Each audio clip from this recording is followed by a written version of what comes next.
സോണിയുടെ ഒരു bed side radio ആണിത്. Bed side radio ഇടക്കാലത്തുണ്ടായിരുന്നു. നമുക്ക് ടൈമർ വെക്കാം, രാവിലെ വേക്കപ്പ് ടൈമർ വെക്കാം, അതിനുശേഷം നമുക്ക് റേഡിയോയും വെക്കാം. ടൈമർ വെച്ച് വേണേൽ റേഡിയോ പാട്ട് കഴിയുമ്പോൾ അത് ഓഫാക്കാം. ഇതിപ്പോൾ ഇത് കൊണ്ടുവന്നത് ഇതുണ്ട്. ഇതിൻ്റെ ബോർഡിൽ നിന്ന് ശ്രദ്ധിച്ചാൽ മതി. ബോർഡിൽ എന്തോ വീണിട്ടുണ്ട്, ഈർപ്പം എന്തോ വീണിട്ടാണോ അല്ല ഈർപ്പം കയറുന്നതാണോ, ഇതിൻ്റെ ക്ലാവ് പിടിച്ചിട്ടുണ്ട്. ഇതിൻ്റെ ഡയോഡൊക്കെ വിട്ടിരിക്കുകയാണ്. ഈ ഇരിക്കുന്ന ഡയോഡ് ദ്രവിച്ച് വിട്ടിട്ടുണ്ട്, ഈ ഡയോഡ് ദ്രവിച്ചിരിക്കുകയാണ്, സ്വിച്ചുകളൊക്കെ ദ്രവിച്ചിരിക്കുകയാണ്.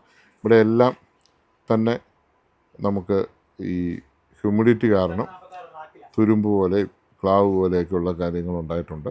അപ്പോൾ അതെല്ലാം ഒന്ന് ക്ലീൻ ചെയ്ത് ഈ ഡയോഡൊക്കെ മാറി ഒന്ന് ഓണാക്കിയാൽ ഇത് ഓണാകുമെന്ന് ഞാൻ പ്രതീക്ഷിക്കുന്നു.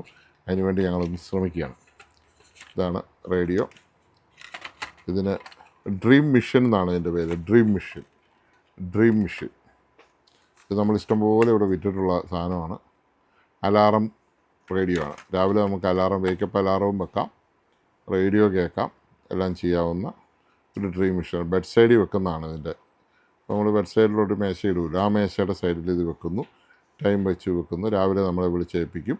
റേഡിയോ കേട്ട് നമുക്ക് ടൈമർ വെച്ചാൽ ആ ടൈമറിൽ ഇത് ഓഫായി പോകുന്ന അന്നത്തെ കാലത്തെ ഒരു സംഭവമായിരുന്നു. ഇപ്പോൾ ഇതൊന്നും വേണമല്ലോ, എല്ലാം മൊബൈലിലായില്ലേ. അതുകൊണ്ട് ഈ സാധനങ്ങളൊന്നും ഇപ്പോൾ വേണ്ട. റേഡിയോ വേണേൽ, പാട്ട് വേണേൽ, യൂട്യൂബ് വേണേൽ മൊബൈലിലുള്ളതുകൊണ്ട് ഇങ്ങനെയുള്ള സാധനങ്ങളുടെ പ്രശസ്തി നഷ്ടപ്പെട്ടു. എന്നാലും അത് ഉപയോഗിക്കുന്ന ആൾക്കാർക്ക് അതിനോടൊരു സ്നേഹം ഉള്ളതുകൊണ്ട് റെഡിയാക്കി എടുക്കാൻ പറ്റുമെന്ന് നമ്മൾ ശ്രമിക്കുകയാണ്. പിന്നെ അതിനകത്തൊരു ബാറ്ററി ഉണ്ട്. ആ ബാറ്ററി ഇവിടെ ഇരിപ്പുണ്ട്. മെമ്മറി ആയിരിക്കുന്നത് 2032 ആ ബാറ്ററി. ഈ ബാറ്ററി ഇപ്പോൾ ഓൾറെഡി ചാർജ് ഇല്ല. അപ്പോൾ നമുക്കിത് ശരിയാവുമെങ്കിൽ മാത്രം പുതിയ ബാറ്ററി മാറാമെന്ന് വിചാരിച്ചാണ്. ക്ലീനിങ് എല്ലാം കഴിഞ്ഞതിന് ശേഷം കാണിക്കാം.